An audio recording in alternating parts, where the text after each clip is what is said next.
Hello, everyone, and welcome to another episode of the Fantasy Reaction Show. My name is Velez. I'm here with my co-host, Mr. Joel Dehls. We are here after Week 10 of the 1 o'clocks and the 4 o'clock games of course, the NFL season. We saw some really good football. We also saw some not so good football. We're here also before the Jets and the Raiders do play Sunday night. Before we get into all these breakdowns, Mr. Dehls, how you doing today, sir? Doing good, can't complain. It felt like this was one of the weeks where the people who were supposed to go off went off. We had some big blow up games from For some of the sure. top fantasy superstars. It always feels better when it's that. Then we come up here and it's like, oh, you look at all these duds. I think it might have been a week or two ago. And it's like, oh, these are like the top 7 fantasy football players at the receiver Yep. position. They're all dud dud dud. This week was fantastic. Had a good week of football. Yeah, we're coming a little bit early today. Honestly, after the Jets game, we want to play some Call of Duty. So we decided, you know what? Let's go live after the 4 o'clock games before this Jets game because we're not expecting a ton of fantasy takeaways from this Jets Raiders game. We know what we're expecting really from 4 guys in total, maybe 5 with Brees, Garrett Wilson, Tay, Jacoby Myers, and Josh Jacobs over there. But doing fantastic, Drew. How are you? I'm doing pretty amazing, sir. As you guys see in the name of this title of the video, Dak Prescott and CeeDee Lamb make me a happy individual every single week. That's what it seemed like.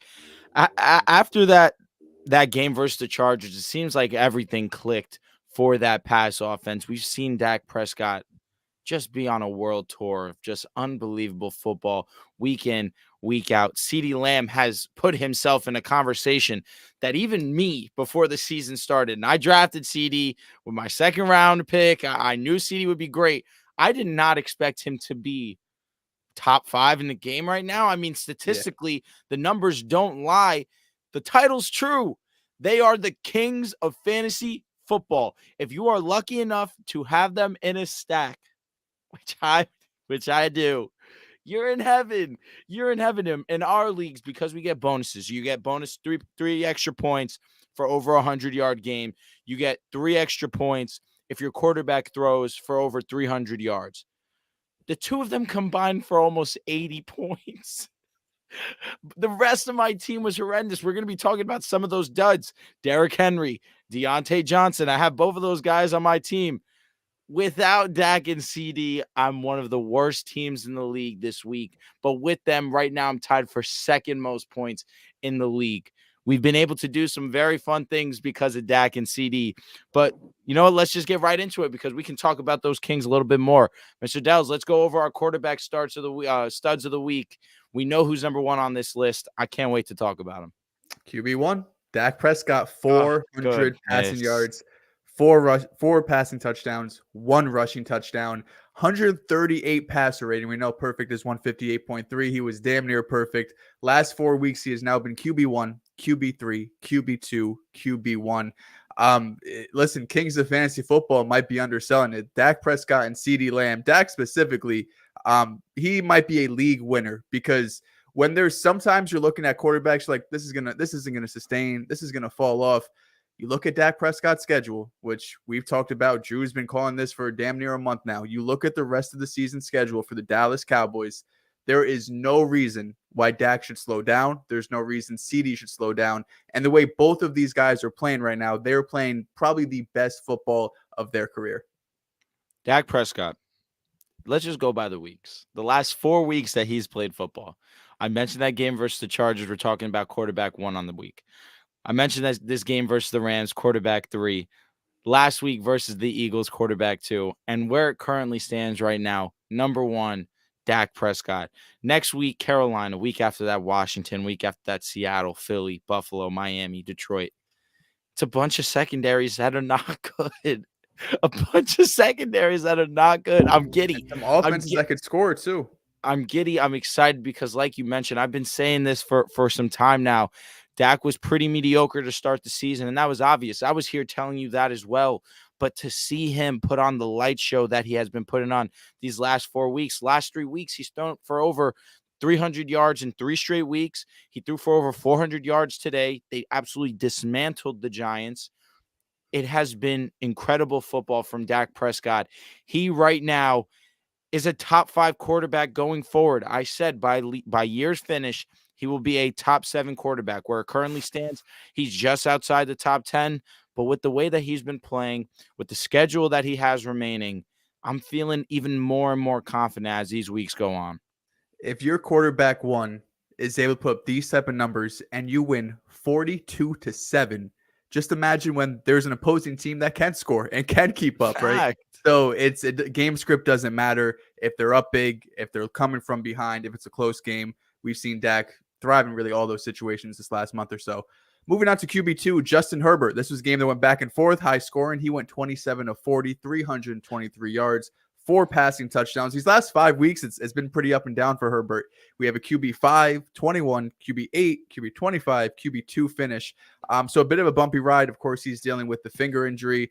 Mike Williams, of course, has been out as well. Even Keenan Allen got banged up a bit in this game. But overall, we know how great Justin Herbert can be. A surprising name here as QB3 on the week, Josh Dobbs. Over 300 total yards, 268 passing and a passing touchdown, 44 rushing with a rushing touchdown. He now has the second most rushing yards for a quarterback in the NFL. QB7, QB5, QB3 these last 3 weeks. I know when he got traded to the Vikings, they come out and say that Jaren Hall is going to be starting the quarterback, right? They traded for him, but he's not going to be the starter right away. He got to learn the playbook and whatnot. Of course, you know what happened last week. But the fact that he followed up last week's performance going up against the Saints, who I think across the board, all 4 of us this week on Pick a Side picked the Saints. We thought this defense would be able to hand Josh Dobbs. No Jettas. They have 1 running back now, even though Ty Chandler got some use because Cam Akers is hurt. But what are we doing with Josh Dobbs? Like, is this with the rushing, he's just a must-start quarterback, a top 10 option? In one quarterback leagues, I don't know. I still feel like I trust other quarterbacks. But again, we were here. I feel like it was last week talking about Josh Dobbs when we were doing our studs and duds, and we mentioned him because the last 3 weeks he's had 3 top 10 finishes in football. So I mean, I feel like I wouldn't call you crazy. It's absolutely at this point not crazy to feel like you shouldn't be starting him in 1 quarterback leagues. In 2 quarterbacks, he's a must start. It's not even a conversation. You need to have him in your lineup. And 1 quarterback, it's not getting crazy. He has been that great. Yep. If you're second most rushing yards for a quarterback, you're going to be very relevant for fantasy. This quarterback doesn't run at all, but Brock Purdy ends up as QB4 on the week, only 19 completions. But we've seen these type of games from Brock Purdy where it's 19 completions, but it goes for nearly 300 yards and 3 touchdowns. He had a huge 60-yard touchdown to George Kittle. He had a risky touchdown, the first one to Brandon Ayuk, that was a little bit questionable. Ayuk made a great play on the ball.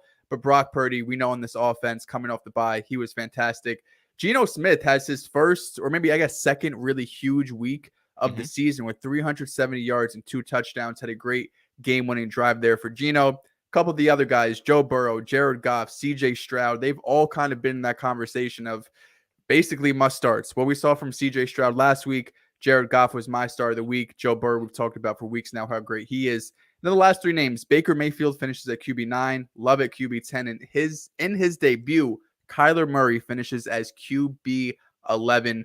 Got to feel great if you have Kyler Murray. First week back, to me, he looked, like 90% of Kyler Murray. He looked pretty damn good. He was escaping the pocket. The explosiveness was there. The speed was there. He had a big, 30-yard or so rush in that final drive to get them in field goal range. Kyler Murray looked really, really good. So exciting, of course, for him. We're going to talk about a tight end later. Hollywood didn't do great, but the offense overall should be very fun going forward. Kyler Murray was getting me excited. The dude was able to do whatever he wanted, essentially. Had a couple bad throws. The interception was definitely behind. That was bad. Behind McBride for sure. But outside of that, his escapability is still as good as I've ever seen it. I know that was a huge concern with the knee injury, but you said 90%. That's fair. I felt pretty similar where, again, I feel like the throwing was more so why I don't go 100 because what he showed me with his legs, he looks like the Kyler Murray that I know and love, that we all know and we should at least all respect because we know how great he is when he's on the football field. He just made sure to remind everyone about that today. Absolutely. So you could go on here to QB duds. All right. The quarterback duds, really, they're limited. But the number 1 quarterback dud on the week has to be Mr. Trevor Lawrence. 17 of 29, 185 passing yards, 2 INTs, no touchdowns, finishes with 2.1 fantasy points. Now, Trevor Lawrence has been one of the bigger letdowns in fantasy football. I say that with the idea of in real life, he's been playing well enough for, of course, his team to be successful. The advanced analytics will tell you that he's having a great season. But for fantasy football, this week, quarterback 27, the week versus Pittsburgh 17, has one of his only two top 10 finishes against New Orleans, 11, 16, 16, 19. Just very average, very, very whatever finishes, especially for a guy like Trevor Lawrence, that when we do our actual quarterback rankings for outside of fantasy football, Trevor Lawrence is always locked into that top 7, top 8 conversation. And for him to continue to be as underwhelming as he was, and in my opinion, I thought the offense was going to be very good going up against this San Francisco defense, that the secondary hasn't been the best by any means over these last 3 weeks that we've seen him play football. He struggled mightily. He did not look good whatsoever. Now, are we concerned with Trevor Lawrence going forward? With the schedule remaining, Tennessee, Houston, Cincinnati, Cleveland, Baltimore, Tampa Bay, and Carolina week 17. I don't love it. Listen, Trevor Lawrence for real life football. He's a really good quarterback. How great he's going to be is still to be determined, right? I think, of course, his rookie year with Urban Meyer, you throw it out. Last year, second half, he breaks out. We're like, oh shit, this is the Trevor Lawrence we saw, number 1 pick, generational prospect.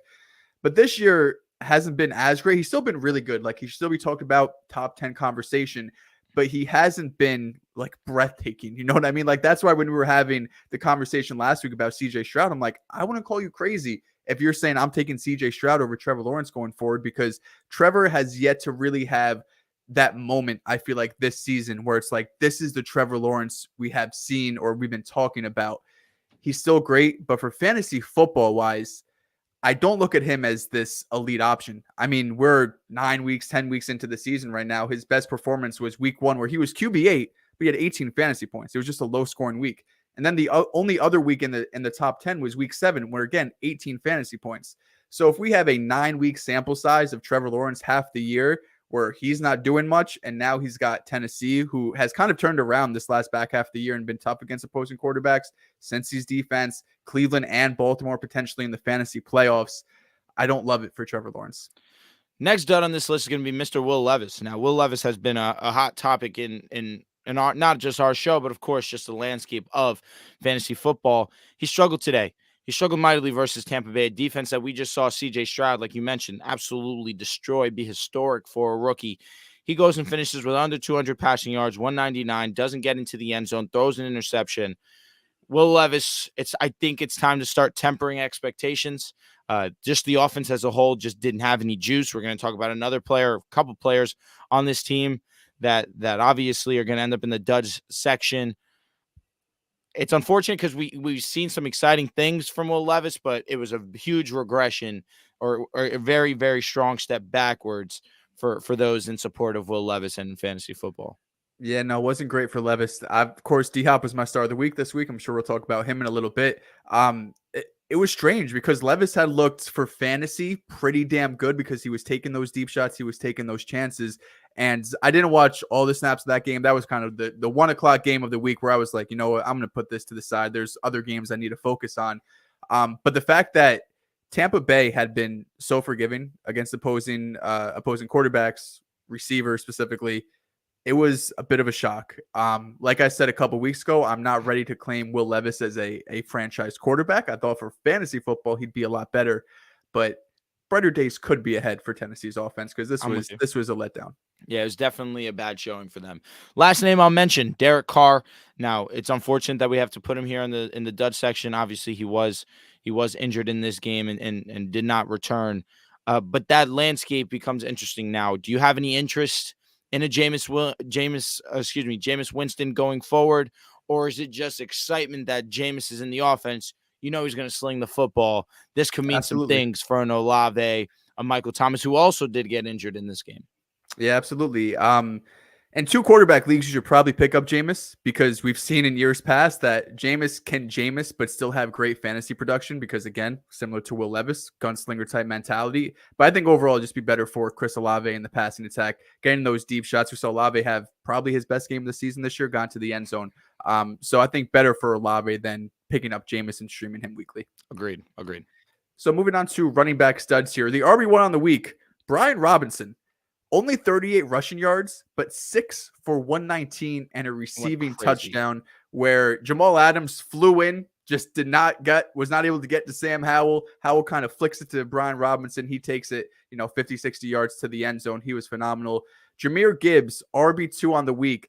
We were very interested to see what this backfield looks like with David Montgomery back, and Gibbs was spectacular. 14 carries for 77 yards and 2 touchdowns on the ground. Through the air, got 5 targets, 3 receptions, and 35 yards.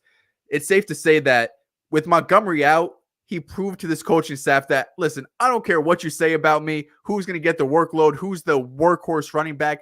I need to have a prominent role on this team. We're going to talk about Montgomery in a little bit, but Gibbs and Montgomery must start top 12 running backs probably weekly.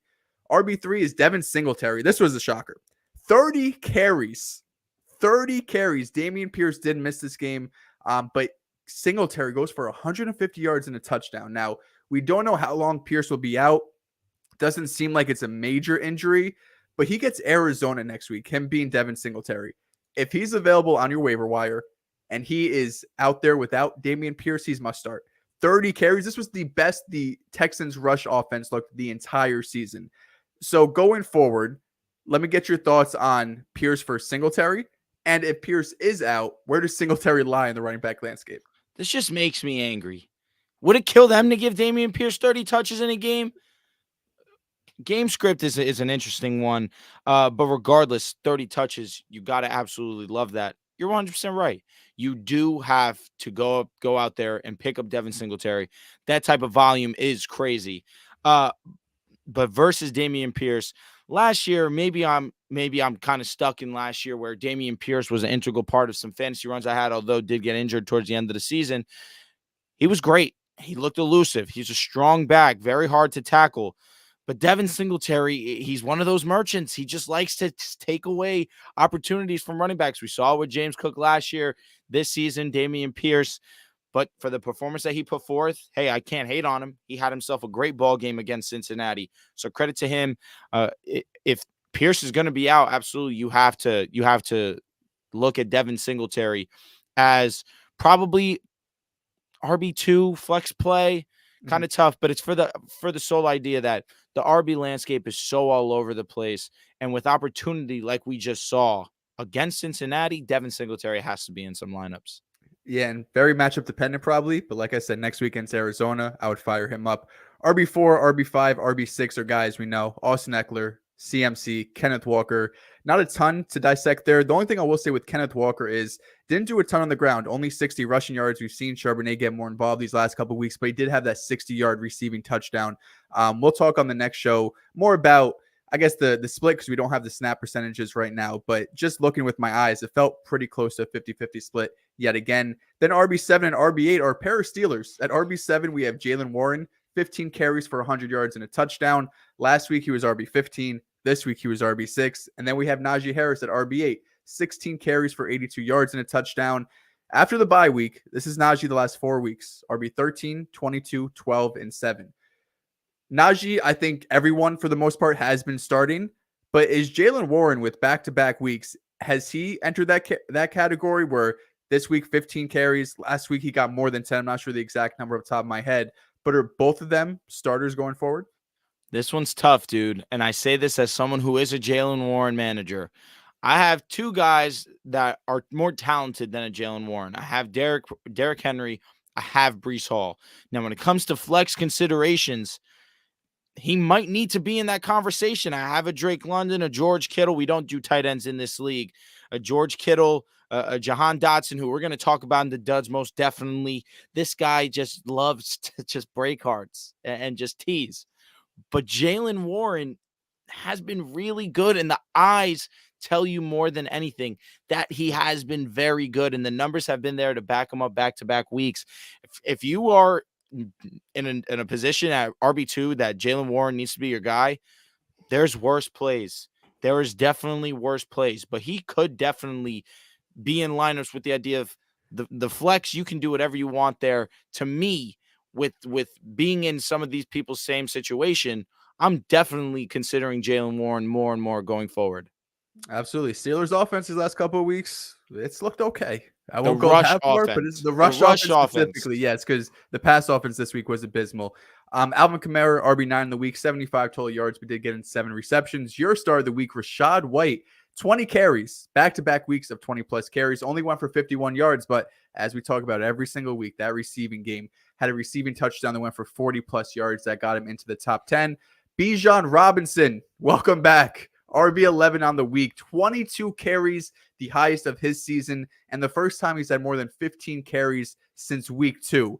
It's been a long time coming, but finally Bijan is on the right side of the studs and duds list. Turned the Thank 22 God. carries into 95 yards and a touchdown. A couple other names. Demont comes in at RB12, as we talked about. Only 12 carries, probably being eased in a bit more, but 116 yards and a touchdown. Had a 60-yard house call that even I didn't know he was capable of, but he looked fast. He looked explosive, was able to get shifty in open field and make a safety miss to take it to the house. And then the last name I want to throw out, because he was the most popular waiver wire pickup this week, was Keaton Mitchell, where we were excited because we saw the explosiveness, but this week, I don't think we learned anything. 3 Nope. carries for 34 yards. You're like, well, that's kind of what, he did last week, like not totally involved, but he showed off the explosiveness and had the 30-yard touchdown. Gus led the way with 11 carries, but a pretty ugly 26 yards to get into the end zone. Justice Hill, 2 carries. So going forward, do you think Mitchell has overtaken Justice Hill? Does he have any hopes of overtaking RB1 here with Gus Edwards? I definitely think he's solidified himself as running back 2 on the team. Now, when it comes to Baltimore running backs, you simply can never trust it. If that's what history has shown us, where Gus is always going to be involved, we saw that with, oh my God, I'm blanking on the running back Dobbins? that got injured this year. Dobbins. Dobbins, thank you very much. When Dobbins was in there, of course, Gus definitely ate into his work. We see Justice Hill; he seems to never go away. So Keaton, where he has looked very good in these last 2 games, I think they'll rely more so on Gus to shoulder a majority of that workload.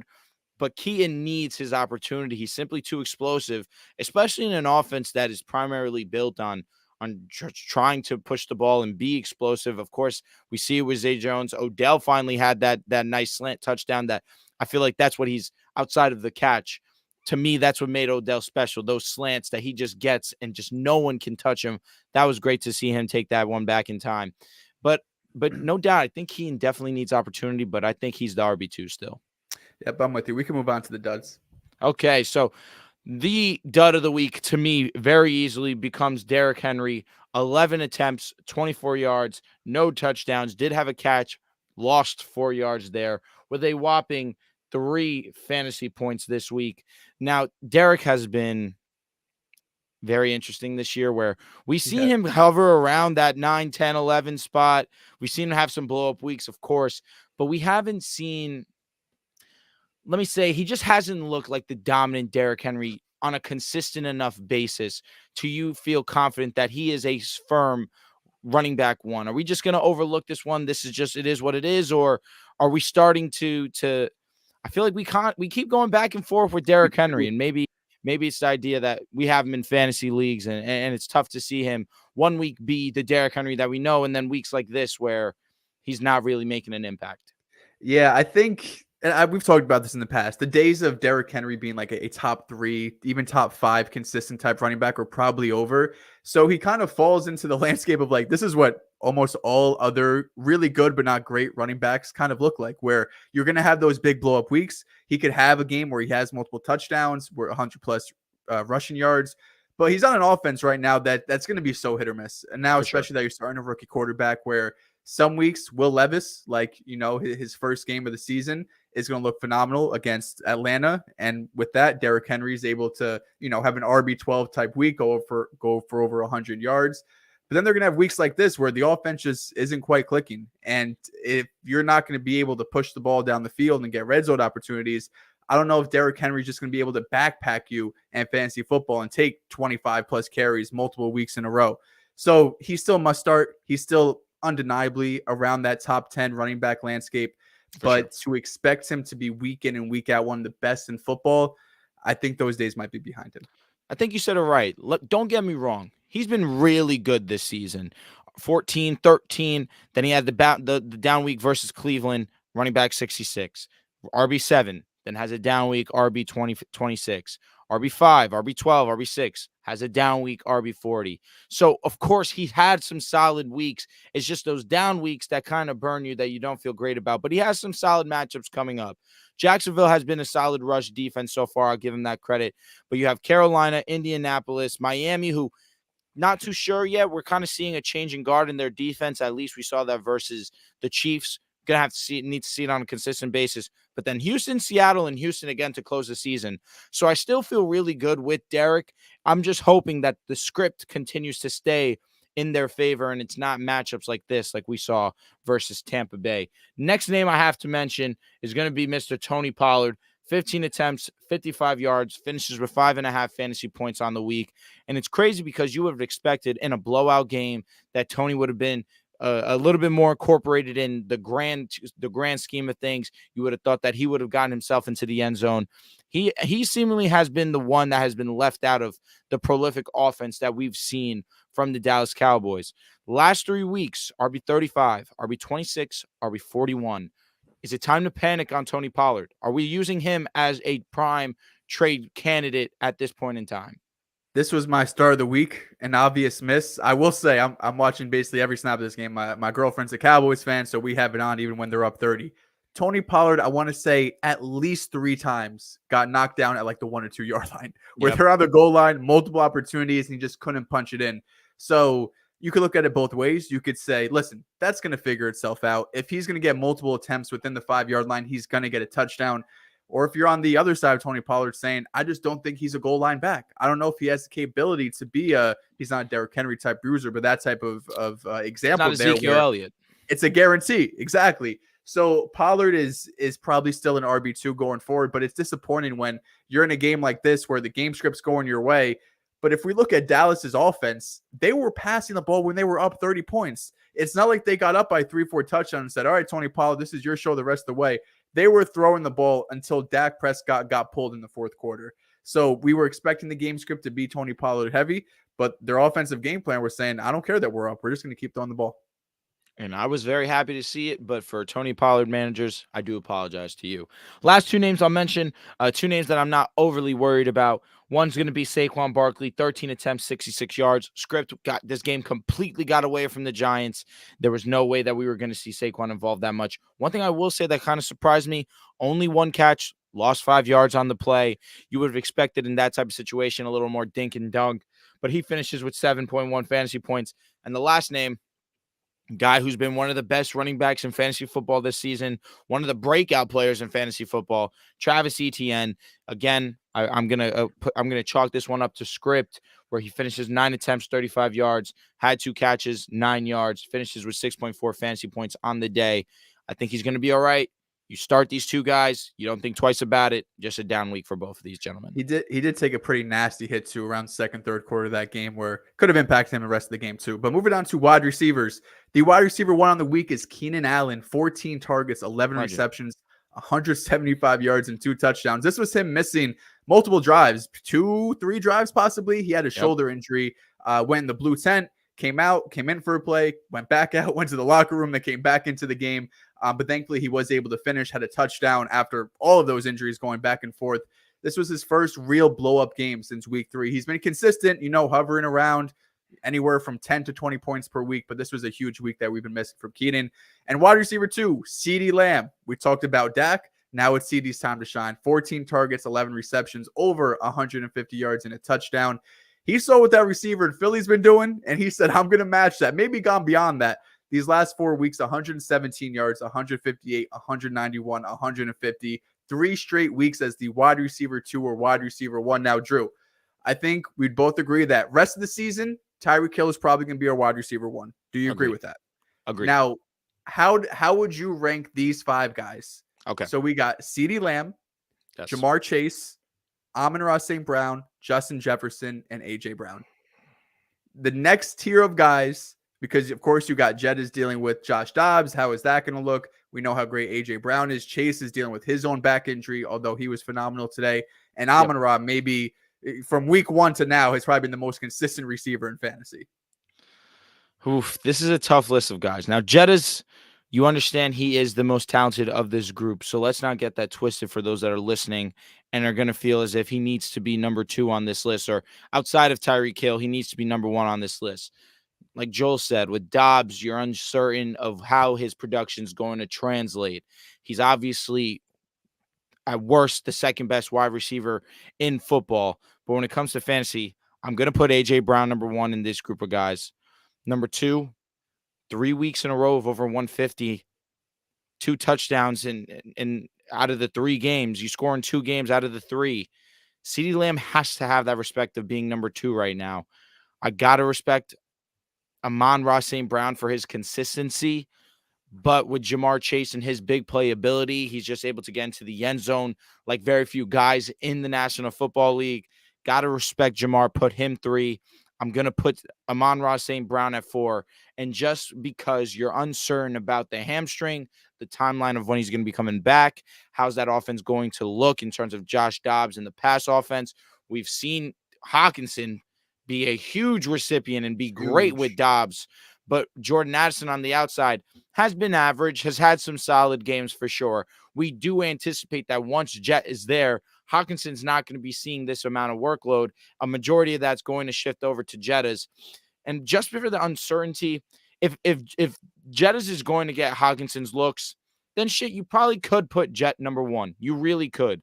But just because I don't know, am I wrong for putting him 5 here? Because if that's the case, I guess if I'll play it safe, I'll put him behind CeeDee Lamb just so conversational purposes, you respect the greatness of Jettas. But these are a great group of guys right here. I think so. I would also have A.J. Brown. Chase is the interesting one because if Chase is doing this with the back injury, I think I still would have him 2, CeeDee 3. Jettas and Amon-Ra, they're 4 and 5. It sounds crazy. It really does.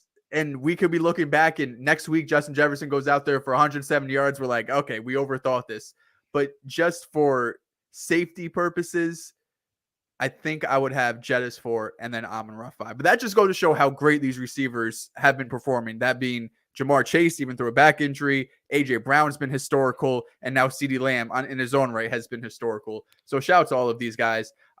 Let's go. Garrett Wilson. Garrett Wilson. Sorry, I have the Jets game up. Just had a huge catch. Anyhow, let's move on. He's like maybe 3 yards. He hasn't. Got like 1 that. But just for the Jettas conversation, just to wrap that one up. Last 2 weeks with Josh Dobbs at quarterback, we've seen Hawkinson have 12 receptions and 15 receptions. 1 game over 60 yards. And this game that we just watched with him, 134 yards, gets into the end zone, had an insane catch where he made a nice catch in traffic, was able to score that touchdown. But the volume's there. Obviously, Dobbs sees Hawkinson as his number 1 option. So if Jett is going to go there and get the same amount of volume, which you should anticipate, then yeah, I'm with you, Joel. We probably overthought this one. And Jettas is going to just be great because we know that's what he can be. Okay, now moving over to hold on. We've got more. We've gone through 2 receivers so far. That's so I'm dead. Go ahead. Here we go. Wide receiver 3, CeeDee's teammate, Brandon Cooks goes 9 for 173 by far in his way. His best game as a Cowboy. Amon-Ra, wide receiver 4. We discussed how great he's been. Mike Evans, wide receiver 5, has been phenomenal this season. Wide receiver 6, Noah Brown. Back-to-back huge weeks for Noah. 7 receptions, 170 yards. Now, I think this has a bit of an asterisk because if Nico Collins returns, I do think Noah Brown takes a pretty significant hit. But if Nico Collins is going to continue missing games and CJ Stroud is going to look this elite, Noah Brown is probably flex worthy. Would you agree? I'm with you. Noah Brown, last 2 weeks, over 100 yards, over 150. Yep. Is that what it was? Something like that too? Yep. Yeah, he's been great in his own right. Wide receiver 7, Jamar Chase. 8, Tyler Lockett. And wide receiver 9, we mentioned him before, Chris Olave, 6 for 94 and a touchdown. Listen, I know they gave Derek Carr all that money, $100+ million, but Jameis Winston might be the better quarterback option for fantasy if you're a Chris Olave owner. He's phenomenal. He might have had the catch of the year with his touchdown grab, going over a guy, keeping the feet in bounds. If you haven't seen it, go on Twitter or YouTube and look it up. It was one of the best catches I've seen all season. So I think with that idea, Olave has been an interesting one because we know that he is a deep threat type of guy. We saw that last season. That's really what made him special. He's a burner. He's one of the faster wide receivers in the game. With Jameis, I feel as if, like we've already mentioned on the show already, he's a little bit more willing to just trust his wide receiver one to go out there and make a play. So it might be interesting to see going forward how they will handle that situation, because I really do believe that Olave is one of the more talented young receivers in this game. I think Jameis can help him when it comes to fantasy football. Now, before I jump into the duds, we're done, correct? Yes, that's it. Okay, appreciate it. All right, so my first dud that I want to mention is going to be Mr. Calvin Ridley. Only 2 receptions, 20 yards. Again, the script wasn't there. Well, let me not say the script was they got their ass kicked. They should have passed the ball. They should have been prolific. Was not there for Calvin Ridley. Did see Christian Kirk, the true wide receiver one on the Jacksonville Jaguars, get over 100. Did have a bad fumble. But Calvin Ridley and his inconsistencies continue. Wide receiver 61, wide receiver 28, wide receiver 90, 56. How does wide receiver 9 finish versus the Bills? 31, 66, 81. What are we doing with Calvin Ridley? Is he droppable? Honestly. Oof. We're entering that territory because not only was it 20 yards or 2 for 20 was that he ends up with? Yep, two for 23, 3 targets. He didn't get his first catch came in the second half. His first catch was in the third quarter. The first half, he was a ghost, 0, nothing. Did absolutely nothing at all for a team that was trying to find answers offensively. And I know before the season, you've been a big standing on Christian Kirk. He's been your guy this season, but it's a fact. He's wide receiver one of this team. And we saw Ridley the week before the bye go for over 80 yards or around 70, 80 yards, whatever it was. And we're thinking, okay, maybe he finds his groove a little bit. You get the bye week. You're thinking that Jacksonville might implement something or, kind of look at the tape again and say, we got to get this guy involved. But whether you want to credit San Francisco or if you want to look at Calvin Ridley's past this whole season and be like, he hasn't been a consistent receiver. I don't think he's startable. He's probably someone I want to keep on my bench for at least another week if I can, because the upside of Calvin Ridley. You know that he can be great, but really outside of a week or two this season, I know week 1 he had the big blow-up game. He hasn't been positive for your fantasy team. I definitely wouldn't go as far to say I'm dropping Calvin Ridley. I got to ask the hard-hitting questions. However, he really has not been good, not even a little bit, nowhere near on a consistent basis. So, yeah, in my opinion, he's not startable, but he's not at that point where I'm considering dropping him flat out. He's a bench piece. Now, a name that has been pretty great since coming back from injury, that's Mr. Deontay Johnson. Struggled against Green Bay. 1 catch for 17 yards, did have 4 targets. But what we've seen from him since coming back from injury has been 3 straight double-digit performances. So for me, with matchups against Cleveland and Cincinnati in back-to-back weeks, I don't love the situation. But again, for what we've seen in terms of volume for Deontay in the last 3 games coming back from injury, 6 targets, 14 targets, 9 targets. In this game, only saw 4. But I'm going to go based off what the Steelers have been showing me with Deontay. I'm going to trust him moving forward. I'm assuming you feel similar. Yeah, for sure. And going into this week, Green Bay, because Pickens was my said the week, they were the 7th toughest opponent, I want to say, against opposing wide receivers. So you have to give them credit too. And again, Steelers offense, right? This is kind of the ebbs and flows you're going to have with Deontay, Pickens, really the whole offense, that you have Kenny Pickett as your quarterback, you have Matt Canada as your offensive coordinator. So while Deontay is the most consistent and probably the person I want to own the most on this team, you have to bank in a couple games like this throughout the year where, the passing offense just can get lost. Next name I want to mention is going to be Hollywood Brown. 4 targets, only brought in 1 of those for 28 yards. Now, this one's interesting because Kyler Murray's back, and we saw members of this offense look very great. We're going to be talking about one of those when we talk about the tight ends. Shout out to Charles, of course. But what are we making of this? Are we just going to allow this to be 1 week? To me, before you go, I'd still trust Hollywood Brown. Of course, we know how big of an arm. He just missed the touchdown that, honestly, I'll put on Kyler. I think he kind of just overthrew him a little bit, but you saw the tracking. You saw how fast Hollywood was moving. He was a couple steps away from not being in this conversation. So to me, I'm not going to think about this too much, but we do have to mention it because he did finish with under 4 fantasy points. Yeah, I'm with you. I was watching that game. I'm starting Hollywood this week. I see him go wide open. Kyler, he has 3 yards of separation, right? In the NFL, This is wide ass open. just overshoots him. He dives, give all of his effort right off the fingertips. So yeah, Kyler Murray, another week, probably hits that throw. And now we're looking at looking at Hollywood Brown is scoring 12, 13 fantasy points. Like, okay, look, it looks good. So yeah, I'm still fine with Hollywood. He's still clearly the best maybe not clearly the best receiver, but Respect the top two receiving threat on this team with Kyler Murray. I'd want him on my team. That play from Hollywood Brown was pretty nuts because, bro, he was flying. Literally. He was flying and for him to even get to that ball impressed me. For him to almost catch it too. The Hollywood is a very good football player that I don't think gets enough love. Next name, Christian Watson. I mean, this guy's been living in our dud section. I don't think he should be. I'll be honest. I don't think he deserves to be in the dud section. He just no acknowledgement from here on out. Like nobody's starting Christian Watson anymore, are they? Like at this point, well, I mean, I'm sure next week now he'll go up for 40, but Christian Watson should not be starting. I'm closer to dropping Christian Watson than starting him. That's for sure. That's what I'm wondering. Are we giving the same treatment to Christian Watson that we're giving Calvin Ridley, or are we being kinder to Calvin? We might be being kinder, but I'm looking at Christian Watson, and I mean, do you know what he is on the season? Wide receiver, what? I'm just gonna guess 50. 88. Oh my god. He's wide receiver 80 on the year. He has missed a couple games to be fair, but he's averaging 6.5 half PPR points. I mean, this is a waiver wire receiver. He's wide receiver 57, 71, 66, and 57 the last month. He has one game with more than 37 receiving yards. If you drop him, I'm not rushing to the waiver wire to pick him up. That's all I'll say. I understand. He really has been next level bad. And it's crazy that that's the case because last year he was awesome. Or at least he had that stretch of games where he was fantastic. Of course, that is Aaron Rodgers at the helm. But you are anticipating that with a first-year quarterback, first-year starting, I should say, that he would be looking to get Christian Watson the ball majority because he was the most reliable option last season. Has not been the case. He's struggled immensely, and I definitely understand where you're coming from. Next name I'll mention before I get into the tragedy of the week, DeAndre Hopkins had 8 targets, only brought in 3 for 27 yards. This is tough because we've seen DeAndre Hopkins last 2 of the last 3 weeks, including this one, be really good. 6 targets the week versus Atlanta, 4 of them 128 yards. Of course, that blow-up game where he got into the end zone, 3 times?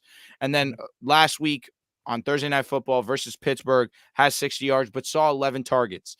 I feel as if with Levis, he's going to continue to see the ball. So where he is in our dud section with 11 targets last week, 8 targets today, I still feel confident in DeAndre Hopkins going forward.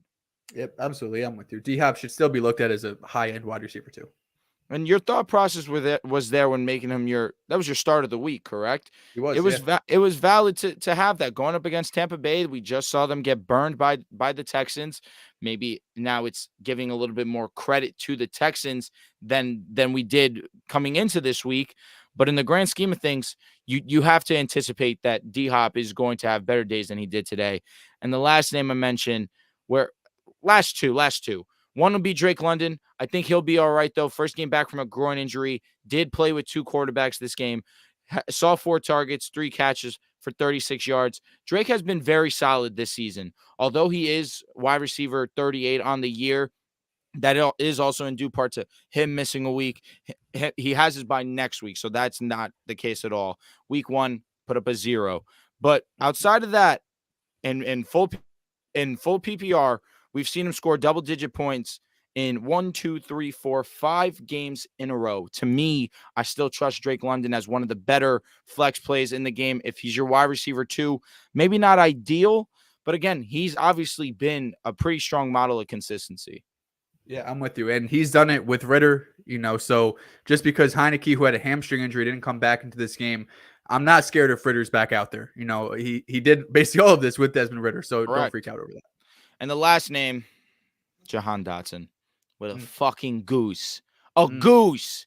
2 targets, 0 catches, 0 yards against Seattle secondary, who honestly, they've been letting up a decent amount of fantasy points to wide receivers. We saw other wide receivers on this offense do their thing. For him to not get a part of the action, what the hell, Jahan? What the hell, Sam Howell? Can we pick one guy and you really be consistent? Let's not blame Howell. Howell balled out. Just get the ball to my guy. I'm not asking too much here. One catch, a Yeah, goose. it's been tough. It's been tough sledding. So, Jahan, are we back to the bench? Not dropping, but back to the bench. Back to the bench. Back Okay. to the bench. It's not even a We were question. back for so quick. Just we were back It for was like 6 back to days. back weeks. It was up. We Yeah, were up, bro. yeah. Well, moving on to tight end studs. Let's get through a few names. There's 3 that stick out. Tight end 1, TJ Hawkinson, 11 catches, Dog. 130 yards, and a touchdown. Dog.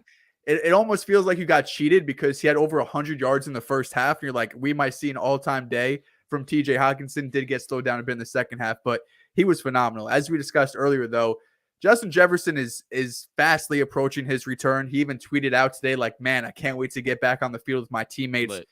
Once Jettas returns, I think you have to give Hawkinson a bit of a downgrade, but he's still, for a tight end, got to be in that top 5 discussion. I mean, week in and week out, he's been pretty damn consistent. He has the ability to have these big blow up games. The other 2 tight ends, Trey McBride, man. Trey McBride, 8 for 131. He's unbelievable. I mean, I don't know what to say. Second round pick last season. He's basically been sitting behind Zach Ertz for the last 2 years of his career.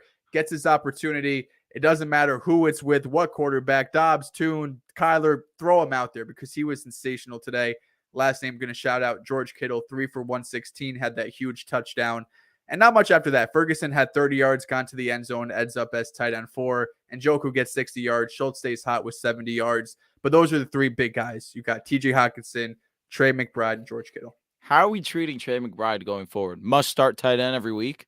Would you – I guess discussion is you're still taking Kelsey over him. Yes. Hawkinson or McBride? With Jettas? Assuming Jettas is back next week or within the next 2 weeks. I'll respect Hawkinson. Let me not overreact. I won't overreact, even though my mind wants to. I'll take Hawkinson. Sam Laporta or Trey McBride? That offense has been so prolific. Although Laporta has been not the same dominant force that we saw early on today. Yeah, for sure. I'm gonna lean Laporta out of respect, but McBride and him are right there with one another with the volume that he's seeing. Last 2 of the 3 weeks that he has been on the football field, tight end 1, tight end 2. He really is a high-level tight end right now. What about Kincaid?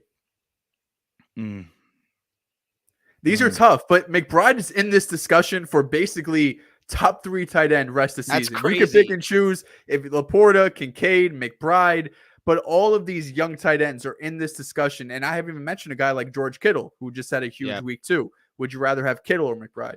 Got to respect Kittle just for the fact that he can give you big plays like we saw today. Of course, it sucks with Kittle because his highs are just so high. You get some lows that are going to lose you a week, but you get some highs that are going to win you a week. Amazing. Yeah. So I'll go Kittle because, of course, Kittle is Kittle. But McBride has been awesome, and it was great to see with Kyler at quarterback, him see the volume that he did because that's more important than anything.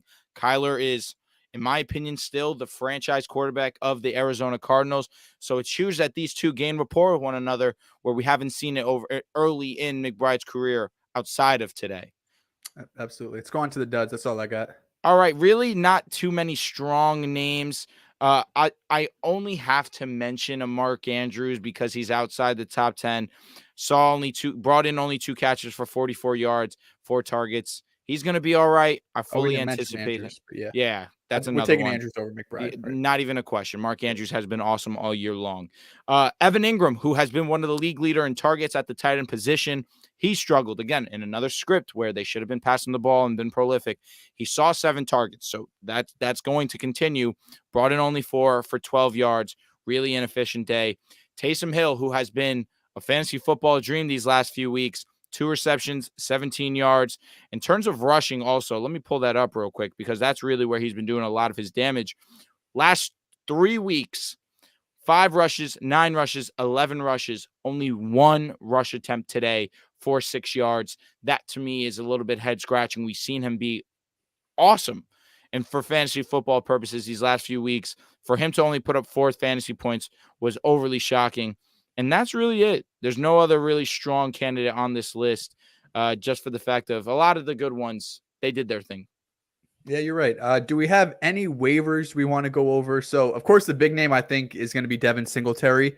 For Right sure. now, he's rostered, and we're talking about 50% of leagues, so possibly available, possibly not.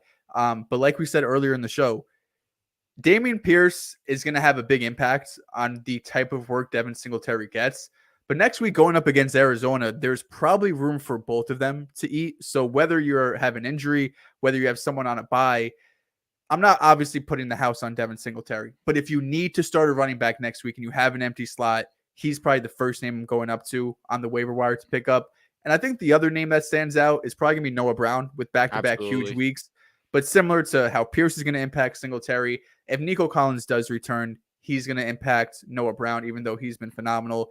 Are there any other names? We have Ty Chandler, who's now the RB2 now. With the Minnesota Madison left the Vikings, 15 to game. 45. He left the game with a concussion, so that's Oh, also why he's getting a little bit more buzz too. With concussions, it's been difficult, you're especially guaranteed for to the miss a fact week, basically.